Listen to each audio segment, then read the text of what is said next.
Howdy folks, I'm Dan Gross, and welcome to this very special episode of the Rochester Indie Musician Spotlight. We're filming with a live studio audience this week. Thank you to all the beautiful people who came out to support local music and this humble journalist. Please give yourselves a hand before we get started. Yeah, there we go. For you folks at home, obviously our studio audience knows this, but for you folks at home, we're filming in Bop Shop Records this season. Don't forget, Bop Shop Records is your home, Rochester home, for jazz, blues, Americana, and classic rock in vinyl for the past 35 years. Joining me today is the Crooked North, a superb bluegrass and folk band that both draws on the traditional material of that genre as well as writing their own music. This quintet, raise your hands when I call out your name so everyone knows who you are. Ben Proctor on banjo, dobro, and vocals. John Itkin on guitar and vocals. Rita Proctor on vocals and rhythm mandolin. Did you raise your hand and I missed it? I did. Dan wants me to do that. Okay, I'm sorry. Jordan Kleiman on bass and Talia Cott on fiddle. They're releasing a Kickstarter campaign pretty soon, about the time that this video comes out. So we'll keep you on top of that. We'll give you some nice, pretty links and everything that you can follow. So please check that out. They're doing this to fund their upcoming debut CD release. So we thought this would be a great time for you guys to stop by, have a chat, and we can get to know you a little bit better. Ladies and gentlemen, please give a big round of applause for the Crooked North.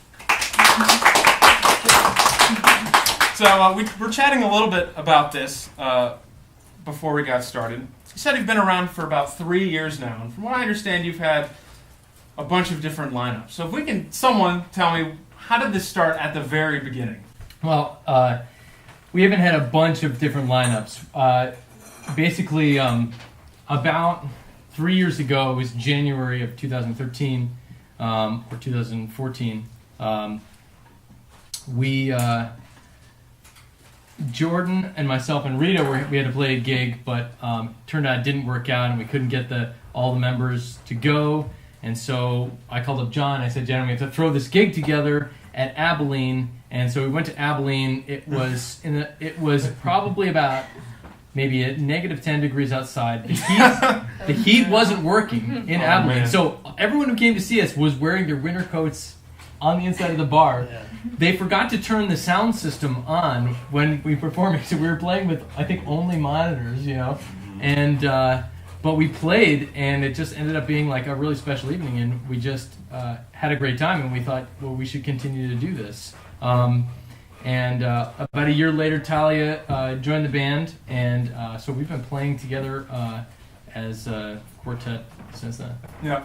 So when you first got the gig at Abilene, you said it was you, Rita, and Jordan were trying to figure out something out. So what was it like that before then? Rita, maybe you can answer this, but when you were first forming and you first wanted a gig, where did this love of bluegrass and folk come from?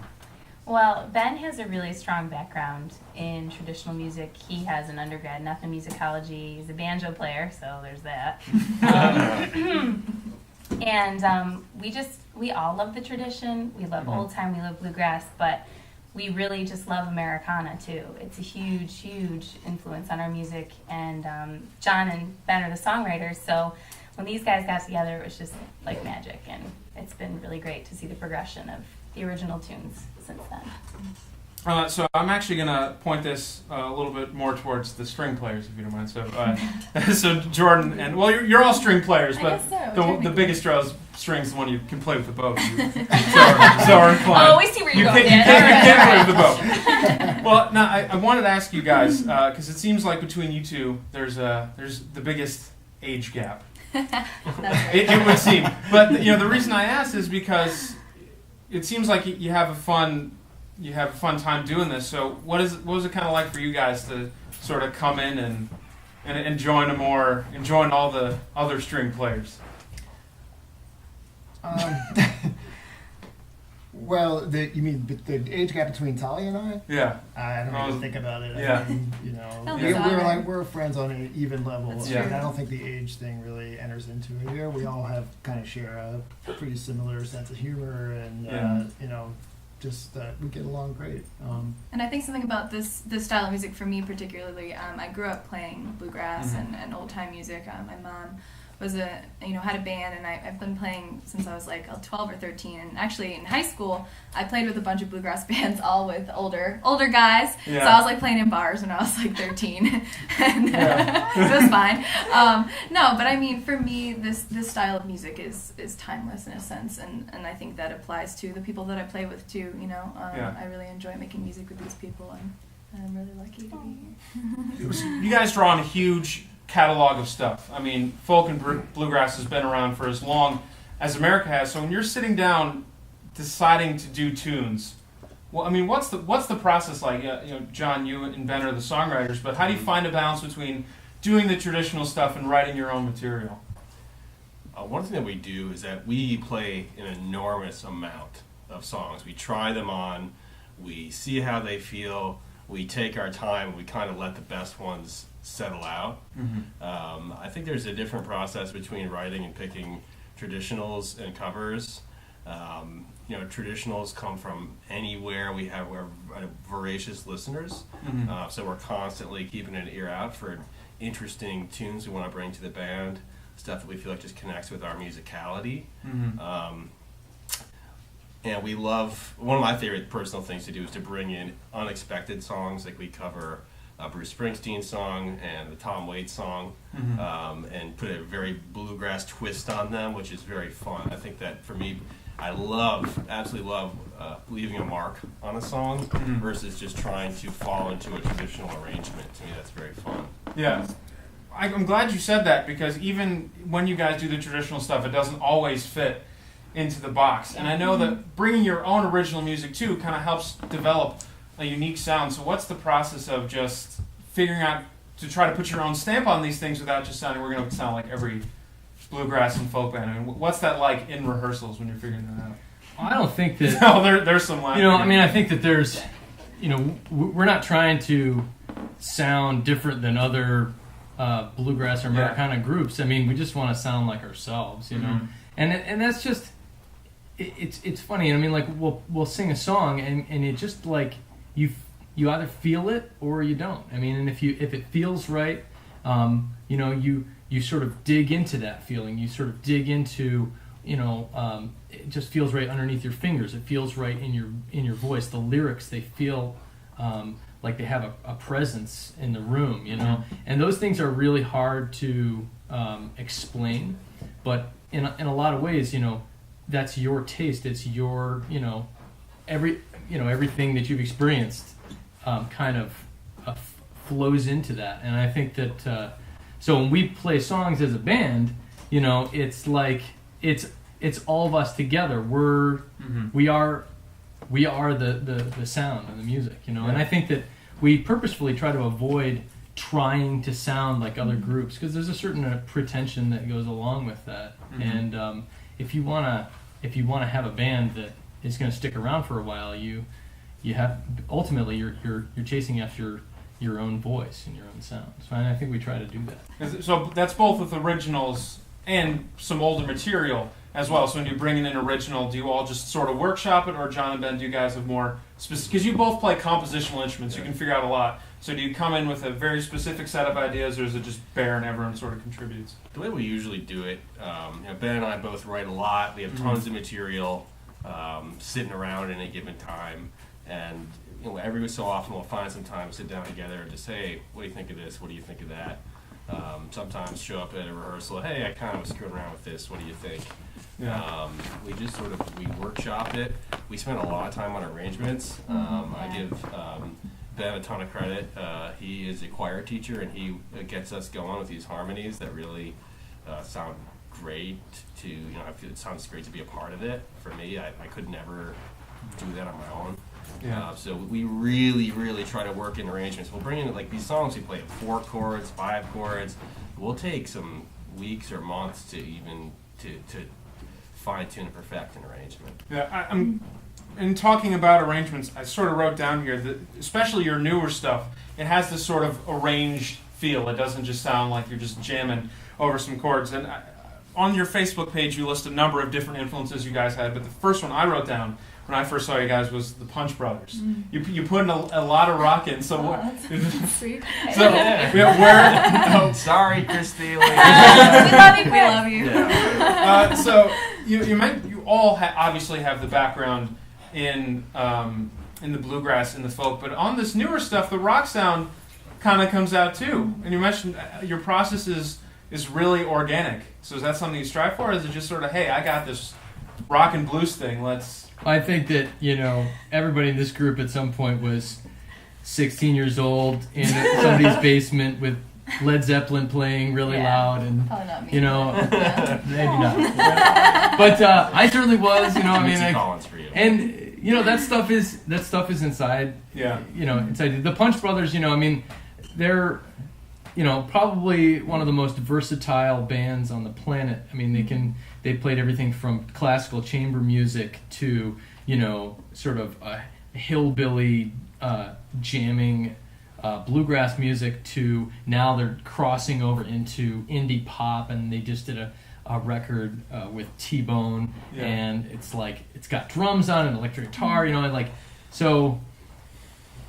I think that one thing about the Punch Brothers that's really cool is that they always sound like the Punch Brothers. Yeah. Even if they're doing a record with T-Bone Burnett, it's like they still sound like themselves. And I think that, for us, that's the same thing.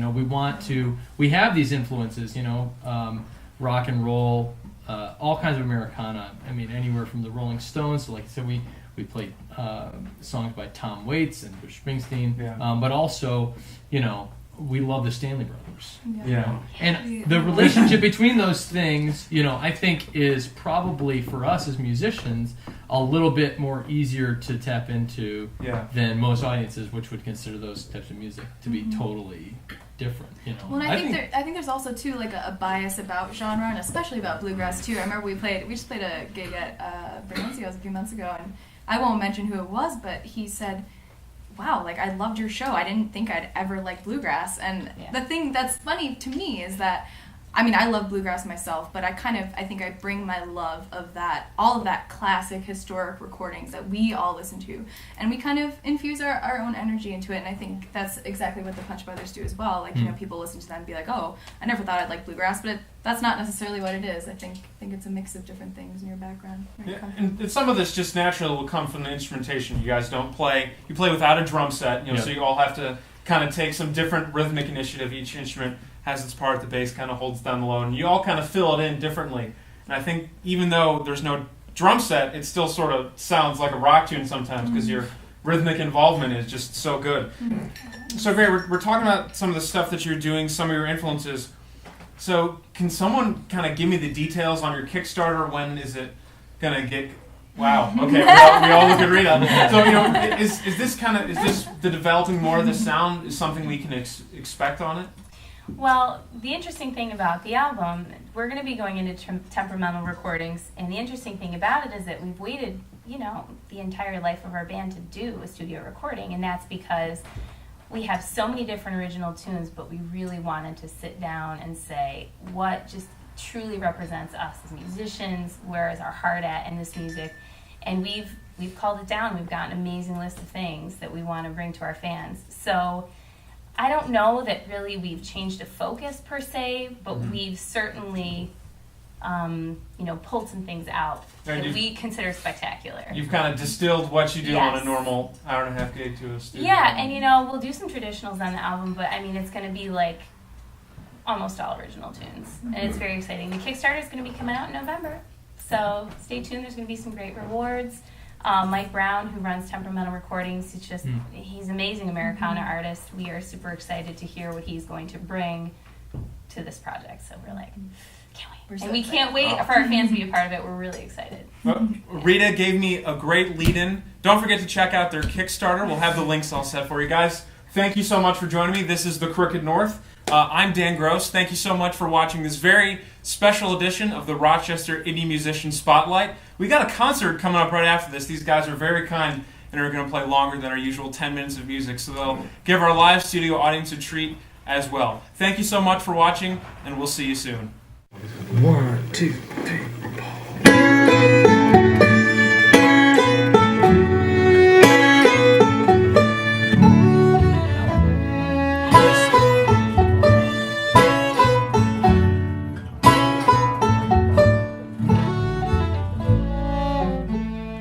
Built myself a nest egg, built it up so strong. I trusted in a system that cannot carry on. No, it cannot carry on. Every dollar that I worked for, every dollar that I saved, number came a tumbling and I worked until my grave. Oh, I work until my grave. If I could take my money, if I could have it back, spend my evenings drinking and laughing at the track. Oh, laughing at the track. I come home at night, never stay too long. She would be there waiting.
Kick it off, John. 1, 2, 1, 2, 3, 4.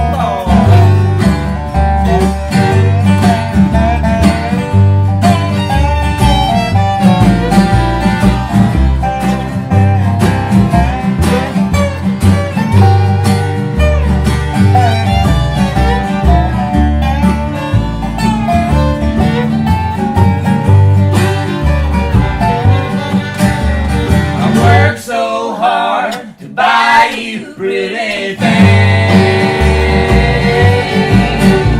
I work so hard to buy you pretty things.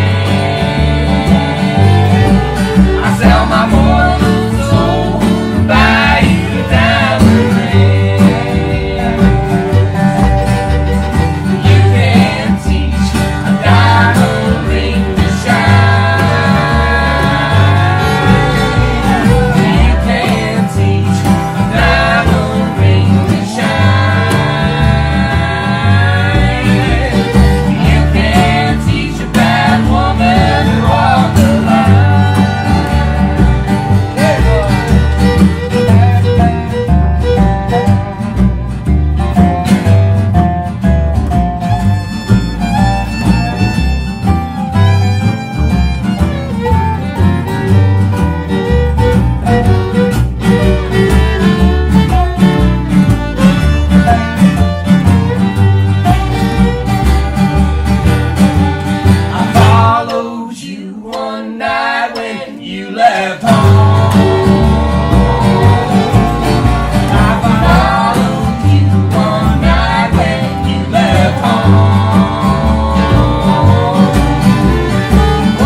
Farmer John.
walking through the shadowy woods.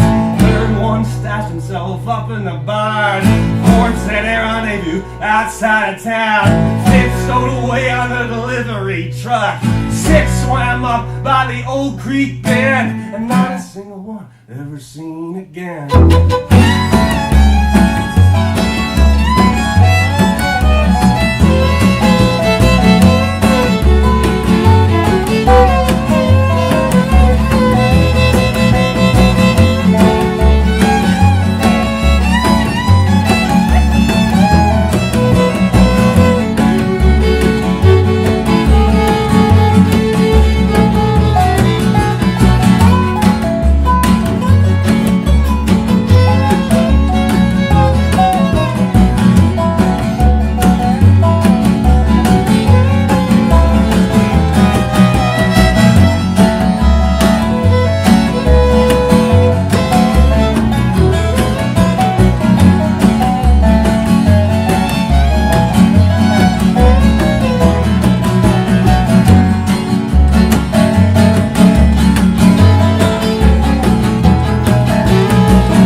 Stand out of the corner of her eye, she looking back at me, selling baskets full of cherries, fast as she can.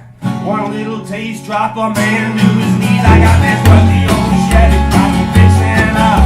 Looks like hell, but it runs like a beast. Got plans to pick her up next Sunday. That's the last you'll ever see of me. Farmer John, how come you cross the road so good? Farmer John, tilling the soil with a young man's blood. Farmer John, how come you cross the road so good? Farmer John, tilling the soil with a young man's blood.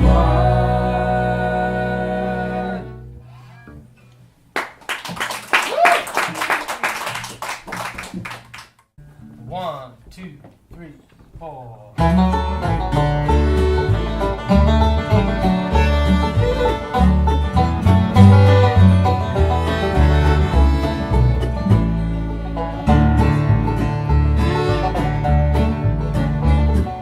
Happy little Blackbird